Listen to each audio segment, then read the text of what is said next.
It's 2 p.m. on Thursday, September 18th here in Korea. Live from Seoul, I'm Laah Hyun-kyung. The stories making headlines at this hour. Korea's Agriculture Ministry sets the tariff rate for rice imports at 513%. Farmers and civic groups still resist the move. Meanwhile, the Finance Ministry unveils the government's budget plan for 2015. It shows the biggest spending increase since the 2008 global financial crisis. And the final pleas are over. Millions of Scots will head to the polls soon to decide whether Scotland should break away from the United Kingdom. Our top story this afternoon, it wasn't long ago that the nation's farmers were protesting against the government's decision to open up the rice market starting next year. And their opposition may grow even stronger now as the government announces it has set the tariff rate. Our Ji Myung-gil starts us off. The Korean government has set its tariff on rice imports at 513%. The Agriculture Ministry said the high tariff will help protect Korea's rice industry as imported rice will be more expensive.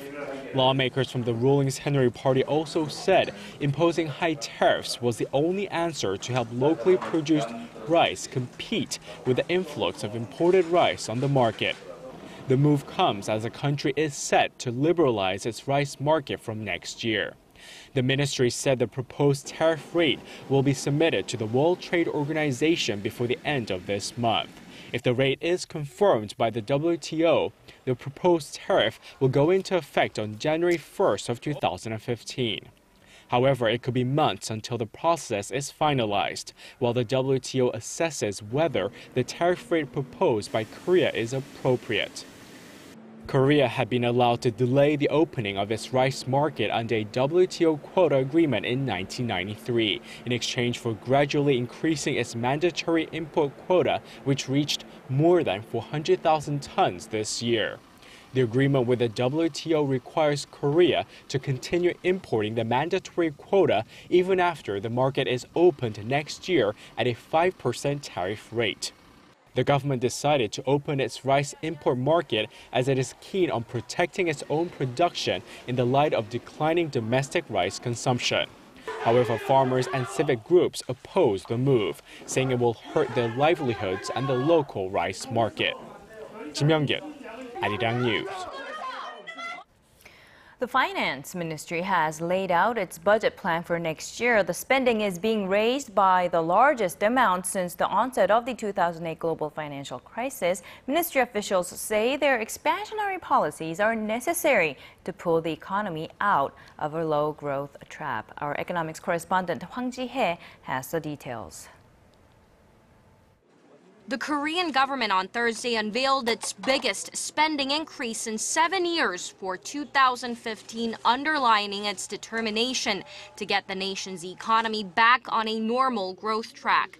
In its new budget proposal, the Finance Ministry said it will raise spending by 5.7% from this year to 376 trillion won, or roughly $360 billion US. We raised spending by about $7.5 billion from our original plan. That's a massive rise considering the government's additional spending plans usually hovered around the $5 to $6 billion level in the past. More than 30% of the 2015 budget will be spent on creating more jobs and improving welfare. It also calls for increasing expenditures in safety-related government projects like an overall inspection of safety facilities. The government aims to prevent large-scale accidents and disasters like April's ferry sinking from happening again. The proposal calls for a $32 billion budget deficit, which would represent 2.1% of the nation's GDP. But the ministry says by breathing fresh life into the sputtering economic recovery, the country would achieve fiscal balance within a few years. The increased expenditure will result in a virtuous cycle, as it will lead to more income and robust business activities that will, in turn, generate greater tax revenues. Korea's debt to GDP ratio is expected to inch up next year from this year, but the government says it still reflects Korea's relatively sound fiscal health. It says the mid-30% range is still much lower than the OECD average of around 110%. The increased spending plan is projected to help the economy grow by 4% next year. Hwang Jie, ARIRANG News. Senior officials from Korea and Japan will meet in Tokyo on Friday to resume talks on Japan's wartime sexual enslavement of Korean women. This is the fourth meeting of its kind and comes just days after Korean Foreign Minister Yoon Byung-se held private talks with Japan's ambassador to Korea for the first time, raising hopes about a possible thawing of their current frosty ties. It also comes amid rumors of a summit between President Park Geun-hye and Prime Minister Shinzo Abe on the sidelines of the APEC summit in November. President Park has not sat down for a one-on-one with Abe since taking office early last year due to ongoing tensions surrounding historical and territorial matters. And there was also a report that Seoul and Tokyo had discussed a visit by President Park to Japan on her way back to Korea from the UN General Assembly next week. But presidential spokesperson Min Kyung-wook dismissed the report outright, saying the two countries had not talked about a summit. He added that the possibility was never even considered. Citing an unnamed source, local broadcaster MBC said the two sides discussed the matter early last month, but that talks were later called off after Seoul determined that Tokyo's position on historical issues was not satisfactory. The U.S. envoy on North Korean human rights is urging Pyongyang to free 3 American detainees held in the country if it wants to spur international tourism.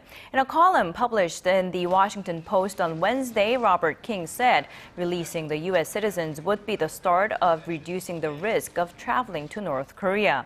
He said there is little doubt that Americans are being used by the North for propaganda purposes to encourage the U.S. to send a high-level official. Victor Cha, the Korea chair for Washington-based think tank CSIS, meanwhile says the U.S. government should impose a travel ban on North Korea until the detainees are freed. Over in Scotland, voters are holding their breath for what will be one of the most historic votes in British history. The voting will begin in less than an hour, with the fate of Scotland's union with the UK hanging in the balance. Shin Se-min has this report. For what might be one of the most important decisions of their lives, it comes down to the simplest of choices: yes or no. Some 4 million eligible Scottish voters will head to the polls in a matter of hours to decide on whether or not they want to leave the UK after more than 300-year union. Yes, I'm happy with the decisions on that very well. And I'll go all the way. And if we get it tomorrow, I'll be a very happy man. Definitely no, no, no. Because we're better as a team. A team always works better than an individual. The latest poll released Wednesday showed a paper-thin lead for the No campaign at 51 to 49%, but it's far too close to call. The survey also showed as many as 600,000 Scots are still undecided about which way they'll vote. I am still undecided. It's worrying, but it's such a huge decision to make, and we all need to take our vote very, very seriously, so I still really don't know what I'm going to do. If Scotland decides to secede from Great Britain, there are a lot of unknowns. Will the newly independent country still have a future with the European Union? And there'll also be a critical decision to take on its currency. They'll also only have 18 months to arrange all the logistics. But if Scotland chooses to stay within the UK, the relations with the country will most likely be different, as British Prime Minister David Cameron has said London will grant Scotland more powers to govern itself. Shin Se-min, ARIRANG News. The U.S. House of Representatives has passed President Barack Obama's plans to help Syrian rebels fight off Islamic State militants. This, as State Secretary John Kerry says, the needed international coalition is growing. Park Ji-won reports. Despite reservations, the U.S. House of Representatives signed off on President Barack Obama's plans to arm and train Syrian rebel forces for their fight against Islamic State militants. The Senate votes next and is widely expected to approve the bill. I want to start off by saying thank you to House members, Republican and Democrat, who came together today to pass an important component on our strategy for dealing with this terrible terrorist organization. It's the latest step in the U.S. plan to degrade and destroy the IS militant group. Appearing in front of the Senate Foreign Relations Committee, U.S. Secretary of State John Kerry said the international community was coming together to counter the threat. He said more than 50 countries have already pledged their support, and that more were expected to follow at the UN General Assembly next week. I'm confident that with our strategy in place and our international partners by our side, we will have all that we need, and with the help of the Congress, we will be able to succeed in degrading and ultimately destroying this monstrous organization wherever it exists. The strategy will apparently not include U.S. ground troops, something that President Obama repeated during a visit to the U.S. Central Command on Wednesday. But I want to be clear. The American forces that have been deployed to Iraq do not and will not have a combat mission. They will support Iraqi forces on the ground as they fight for their own country against these terrorists. Obama emphasized that the U.S. would maintain a supporting role, saying it's the best way to secure peace in the region amid the brutality of the extremist group. Park Ji-won, ARIRANG News. Thank you, sir. In the year 2012 for Korea was at its record high. All of the day's important events close to home and around the world. Join Laah Hyun-kyung live from Seoul. Shopping market thinks the true meaning of creation shines through. Hyundai Motor Group has won a bid to acquire real estate in the affluent district of Gangnam in Seoul. Hyundai's final offer came in at about $10.1 billion US, 3 times the appraised value of the site, and outbid Samsung Electronics. The estate is 79,000 square meters in size and is one of the last remaining large plots of land available for development in the capital. It currently houses the headquarters of the state-run Korea Electric Power Corporation, which is relocating to Jeollanam-do province. Now, Hyundai Motor plans to build a global business center on the land, which will include a convention center, a hotel, and an auto theme park. Chinese investors remained active on the Korean bourse for the 8th consecutive month last month. The Financial Supervisory Service says Chinese investors now account for a quarter of the total shares purchased by foreign investors this year at $2 billion. Among major foreign investors from countries like the U.S., the UK, Germany, and Japan, China has been the only one to remain bullish on Seoul shares since the start of this year. The market analysts say Chinese investors are bringing their money here because of the slowing growth rate in China and the decline in profitability of American bonds.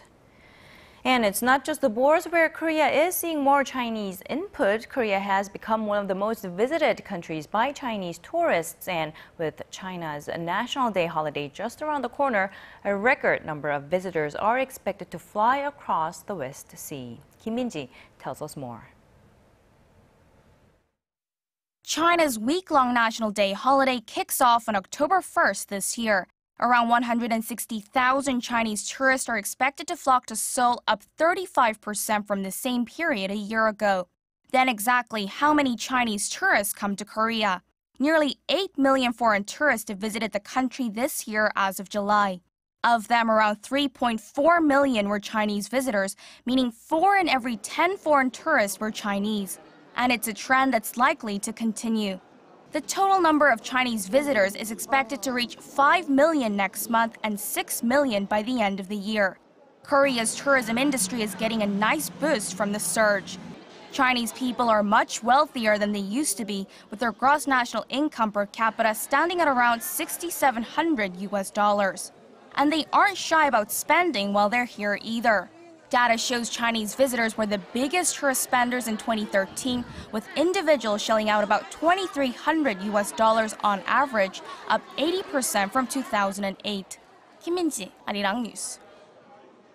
The world's two biggest tech giants, Samsung and Apple, are busy releasing their newest gadgets. The phablets and handsets will, of course, come with upgraded performances, and apparently it's not just tech enthusiasts who are jumping for joy. Kim Ji-yeon has more. Pre-orders for the Galaxy Note 4 began on Thursday in Korea. The newest phablet from Samsung comes with a 64-bit application processor, the first to run on the Android-based operating system, which means it will process data 2 times faster than current models that are equipped with 32-bit processors. And much like a car engine that has a higher engine displacement, this means the 64-bit Galaxy Note 4 requires more space for random access memory, making higher quality memory chips a necessity. That's got Korea's semiconductor industry excited. Industry trackers predict a 25% boost or more in memory chips as more companies release 64-bit smartphones, particularly those that require 4 to 8 GB of RAMs. The gaming industry also stands to benefit since the 64-bit smartphone will have higher definition. Gamers will enjoy a better experience when using their smartphones, which will narrow the gap between PC and smartphone gaming. Apple's iPhone 6 and 6 Plus, which is expected to be released in Korea between October and November, is also equipped with a 64-bit application processor. Google is expected to unveil its 64-bit smartphone sometime this fall. Kim Ji-yeon, ARIRANG News. Tomorrow, the 17th Asian Games, hosted by Korea's western port city of Incheon, will hold its grand opening ceremony. Korea's history with the regional sporting event dates back 60 years, and over that time, Team Korea has proven itself as fierce competitor. Our Kwon So-ah gives us a brief history of Korea's place in the Asian Games. Asia's biggest sporting event, the Asian Games, finally gets started on Friday in Korea's northwestern port city of Incheon. The history of the Asian Games dates back to 1951, when it was first hosted in New Delhi. 35 years later, the event came to South Korea for the first time when it was hosted by Seoul, followed by Busan in 2002. Incheon now becomes the third Korean city to have the honors. South Korea first participated in the Asian Games in 1954 in Manila, when it placed third in the overall medal count and has sent athletes to every event since. In 1970 in Bangkok, Korean swimmer Cho Oh-ryun began his rise to legendary status, winning gold in the 400 and 1500-meter freestyles. At the 8th Games in Bangkok, Korea's Kim Jin-ho won gold in archery, while Yang Jung-mo came out on top in wrestling. In 1981, Korea started preparing to host the 10th Asian Games in Seoul. Stadiums, accommodations, and new roads were built leading up to the event in 1986. 30억 아시아인이 공동의 번영과 우위를 약속하면서 아시아의 영원한 전진을 다짐한 아시아인의 축제가 열린 것입니다. Team Korea thrived that year, breaking various world records and finishing second overall. Korea showed its superiority in male and female hockey, defeated China in table tennis, and swept up medals in all 12 weight classes of boxing. 동화가 꺼졌습니다. 우리는 해냈습니다. Korea has grown into a powerful sports nation throughout the years and aims to prove it once again at the 2014 Incheon Asian Games, where the goal is to win at least 90 gold medals. Kwon So-ah, ARIRANG News.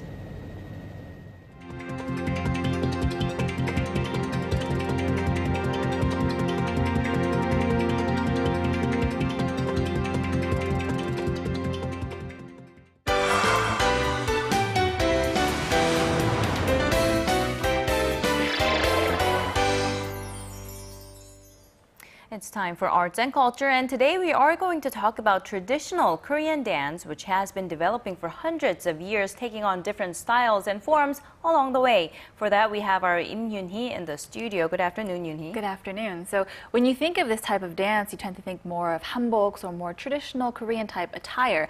But the National Theatre of Korea has recently taken a different approach, and they've recently lifted the curtains to a new kind of performance where the traditional goes hand in hand with the contemporary. So take a look. It's the classic dispute of men versus women. But this time, there's a twist. This chaotic battlefield is also where the West meets the East, where the fiery red comes in contact with the cool blue. It's a battle of two worlds. These 16 warriors are from the Middle-earth kingdom of Silmarillion, charged with the duty of guarding the heaven they call Pablophores. They must prevent the ferocious Caillou and his human soldiers from entering the only passage into the world of gods. One by one, as they dance, they die and fall off the stage. And at the end, only the queen from the chess team and a soldier from the Changi team remain. I choreographed the male team and modernized Korean traditional dance techniques, whereas An Sung-soo did a very good job creating a contemporary sensitive dance for the women. So when we come together, we clash. The performance was choreographed by the National Dance Company of Korea with the intent of transforming traditional Korean dance to make it more accessible to the younger generations, all the while empowering contemporary dance. But the clash goes further. Paganini's soothing music plays against the rhythmic beating of Korean percussions. And there's strength in numbers, but there's also the willpower of an individual. The competition is steep between the groups, but with every swing and every step, there's harmony to be found amidst the turmoil. The men ultimately want to reach the God side. They follow the style of traditional Korean dance with influences of martial arts, so the movements are very sharp and precise, allowing them to control the scene when on stage. And when they transition with the woman, the scene is very colorful. Men are physically stronger than women, so as the queen, if I want to win, I have to find my inner strength and rhythm in order to bring my body forward to make a presence on the stage. It's a place where humans yearn to be gods, but are barred from the entrance, stuck in a Middle Earth. A place where fantasy can come alive, stimulating the senses, all because of the movements and actions of these dancers. So it almost looks like a giant game of chess, and it's very impressive how they incorporated and highlighted the differences and similarities of chess and changi. Right, that's exactly what they're going for. So the mortals, they were represented through these changi, or traditional or Korean chess pieces, and the other side, they were represented through a more classic chess game. And so they were, this is just one of the tensions, these clashes that you saw on the stage. And the East versus the West as exactly. well. That's what Right. So after watching the performance, what do you think was the message that the director wanted to get across to the audience? So this was a really interesting piece. With this one, they really wanted to drive home this idea of harmony through differences. And so you saw in the report, you saw a lot of tension between the colors, between the men and the women, between the shapes. But through that, they wanted to somehow find this united, force between the two. And so the choreographer actually, she said that in the beginning, her and her partner, when they went in, they had a very distinct game plan. So they wanted to create this piece, and they knew who was going to go where at the exact moment. But she said as she went through the piece and as the dancers kind of fell into place, she kind of let them go on their own. More of an impromptu piece, and she said that's when she really realized what she was going for, and that's when she really saw this harmony and this natural flow, is when she let them kind of follow the flow and follow the natural action of the dance. So for the dancers to actually find out what kind of moves they want to carry out. A lot of improvisation on their part. Right, and who knows what will come down the road. Exactly. More collaboration, more integration. There's a lot of creativity in this country. Can't wait to see what comes out. Okay, all right. Thank you very much, Uni, for today's report. Oh, it was a pleasure.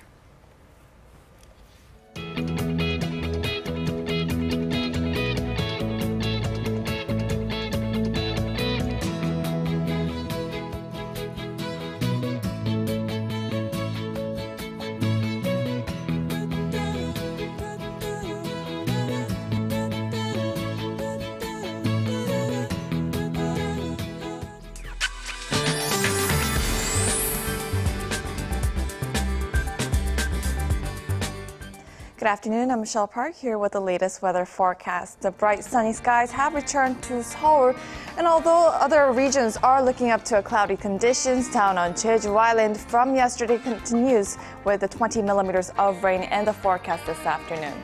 Now, the regions where there is a good amount of sun shining down can expect daytime temperatures to rise about 5 degrees higher than yesterday. And because we still have the temperatures in the near 30s, we are expecting the leaves to start falling up to 4 days later this year. Now, going over to our temperature readings. Seoul will top out at 27 this afternoon. Meanwhile, the southern cities such as Gwangju and Busan will top out at 26 and 25 degrees. Now moving over to other regions, Jeju Island tops out at 23, while Myeongkang tops out at 24. Well, that's all for now. Michelle Park, and back to you, Hyun-kyung. Thank you, Michelle, for that. And that's a wrap for now. Our next newscast is at 4 p.m. Korea time. I'll see you then.